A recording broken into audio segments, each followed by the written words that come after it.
Welfare party secretariat March 2024 ജനുവരി 3 നടക്കും. ഇതിന്റെ ഭാഗമായി ആലപ്പുഴയിൽ ജനകീയ പ്രക്ഷോഭം സംഘടിപ്പിച്ചു. കേരളത്തിൽ ജാതി സെൻസസ് നടപ്പാക്കുക, എയ്ഡഡ് മേഖലയിൽ സംവരണം ബാധകമാക്കി നിയമനം PSCക്ക് വിടുക, കേന്ദ്ര സംസ്ഥാന സർവീസുകളിൽ എല്ലാ ജനവിഭാഗങ്ങൾക്കും ആനുപാതിക പ്രാതിനിധ്യം നൽകുക തുടങ്ങിയ ആവശ്യങ്ങൾ ഉന്നയിച്ചുകൊണ്ടാണ് പ്രക്ഷോഭ പരിപാടികൾ സംഘടിപ്പിക്കുന്നത്. സംസ്ഥാന വ്യാപകമായി സാമൂഹിക ബോധവൽക്കരണം, വാഹനജാഥകൾ, സെമിനാർ, സംവരണ സമ്മേളനങ്ങൾ, പദയാത്രകൾ, ടേബിൾ ടോക്കുകൾ, ഭീമഹർജി സമർപ്പണം എന്നിവ പ്രക്ഷോഭത്തിന്റെ ഭാഗമായി സംഘടിപ്പിച്ചിട്ടുണ്ട്. വെൽഫെയർ പാർട്ടി സംസ്ഥാന പ്രസിഡന്റ് റസാഖ് പാലേരി ഉദ്ഘാടനം ചെയ്തു. ജില്ലാ പ്രസിഡന്റ് നാസർ ആറാട്ടുപുഴ അധ്യക്ഷത വഹിച്ചു. PT വസന്തകുമാർ, ഹസൻ പെങ്ങാമടം, ഹബീബ് റഹ്മാൻ എന്നിവർ പ്രസംഗിച്ചു. ഒരു വംശീയ ഗവൺമെന്റാണ്. വംശീയമായ കാഴ്ചപ്പാടുകൾ,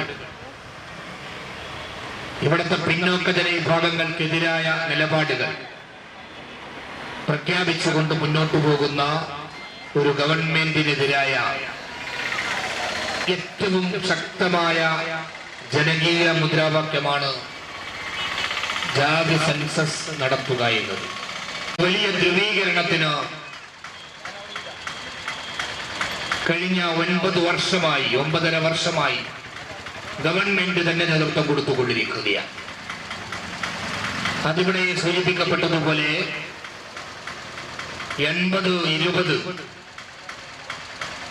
എന്ന ഒരു അനുപാതത്തിൽ ഈ നാടിനെ ധ്രുവീകരിച്ചുകൊണ്ട് അധികാരം നിലനിർത്താനുള്ള RSSന്റെ ശ്രമത്തിന്റെ ഭാഗമാണ്.